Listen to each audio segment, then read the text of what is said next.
today's video, we're going to be ranking the Modern Warfare 3 ARs in order from best to worst. So if you have been curious on what to level up first or what gun you should be using, this is going to be the perfect video for you. So in the number one spot, we have the Holger. There's a couple different reasons that this gun is in the number one spot. It is the fastest killing AR. It has low recoil and it doesn't use too much ammo. So you can pretty much get an entire squad wipe with one magazine. Another bonus with this gun is that when you do build it to have absolutely zero recoil, the ADS is still pretty quick. So you really don't have to worry about being too slow. Overall, I think this is the best AR to use in Modern Warfare 3, and I'm sure you're going to agree. So getting into the class setups, we do have quite a few different attachments we got to look at now. Not only do we have to look at the new unlocked attachments for Modern Warfare 3, we also have the old Modern Warfare 2 attachment. So for example, on the Holger, I use the Sack and Tread, which is a attachment that came over from Modern Warfare 2, but there are also other attachments that I unlocked in Modern Warfare 3. For this gun in particular, I did choose the Brew and Heavy Support Grip because it does have a little bit more recoil, but with this underbarrel, it helps a lot. The Krios 6-match barrel also helps with that, and the MK3 Reflector Optic alongside the RB Adel Assault stock. Coming in the number 2 spot, we have the MCW. I think the MCW is going to be deservedly in the second spot because it is pretty much the easiest AR to use. There's virtually no recoil whatsoever. Now, even though it is the easiest one to use, it also does kill pretty quick. It's got a faster rate of fire than the Holger, which does make it use a bit more ammo, so you can't get as many kills with one magazine, but it still gets the job done and you'll hit pretty much every single bullet. This is my number 2, and I think the third one might surprise you, but first we're going to get into the class. For the class setup on the MCW, I did again the Sack and Tread muzzle. This time I chose the 2K angled grip underbarrel, which I'm going to be using on the lower recoil weapons. I chose to use the 16.5-inch barrel, the MK3 reflector optic again, and the RB Regal heavy stock. This class has absolutely no recoil at all, so it's really good to use, and it's also pretty quick.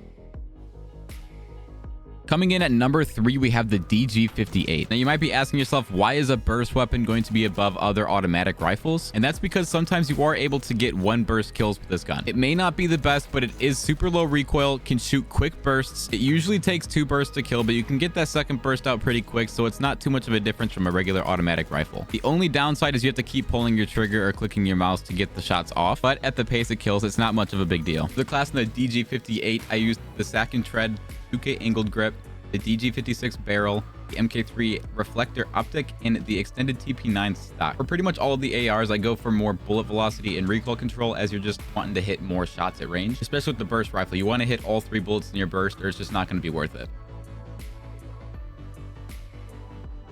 Coming in at number 4, we have the MTZ. The MTZ is pretty much the MCW with a bit more recoil, which is why I ranked it a little bit lower. The only reason that I ranked the MCW so high is because the TTK is good and it has absolutely zero recoil, but with the MTZ, you do have to build it to be a little bit slower in order to achieve the same recoil pattern. If you pair in the slower ADS times and the slower time to kill alongside some extra recoil, you're looking at a pretty low tier AR. But I do not think this is the worst automatic rifle after all. For the MTZ class, I did choose a different muzzle this time. I chose the Cronin as it does help a little bit more with the horizontal recoil, I think. And I also chose to put the Brew and Heavy Support Grip on this one. The MTZ is really similar to the MCW in damage, but has a lot more recoil, so it did require a lot more attachments to slow it down a little bit, but also control that recoil. For the rest of the attachments, it's pretty similar to everything else. I've used the MTZ drifter barrel, the MK3 reflector optic, and the EXF close quarters stock.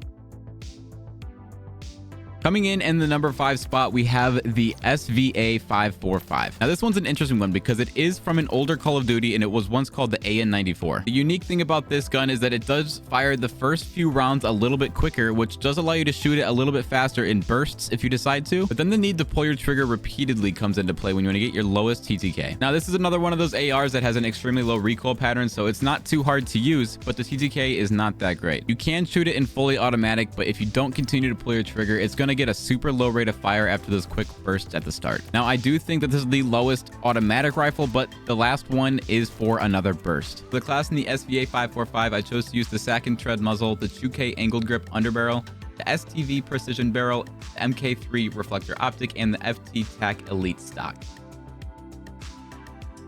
Coming in at last place, we have the FR556. Now, the reason I believe this is the lowest tier AR is because it is one, a burst rifle, and two, its time to kill is just not great. With this gun, though, you are able to get occasional one burst kills if you get a head, but the higher recoil on this gun does make it quite hard to do. Overall, it is essentially the same thing as the DG58, but it has way more recoil, not as accurate, and you can't get your burst out as fast. And that's exactly why I ranked it in the last tier. And then finally, for the class setup on the FR556, I used the sack and tread muzzle, the 2K angled grip underbarrel, the 435mm barrel, the MK3 reflector optic, and the FR ton comb. There were no stocks to add onto this one to help with the recoil, but the comb does help, so I would recommend trying that out just so it is a bit more accurate. The reason I rated this one my last and least favorite AR is because it is pretty much just like the last burst AR, but it has way worse accuracy and it does not kill as fast because the fire rate's not there. But if you take this into hardcore, both burst rifles are absolutely insane, so it all depends on how you like to play. That is going to wrap up my AR tier list. I hope you guys did enjoy. And if you guys do use these class setups and they help you out at all, make sure you guys leave a thumbs up and subscribe to the channel because I'll be doing this for other class setups as well. If there's anything else you guys want to see for the multiplayer, let me know and I'll try my best to cover it. Hope you guys enjoyed and I'll catch you guys soon.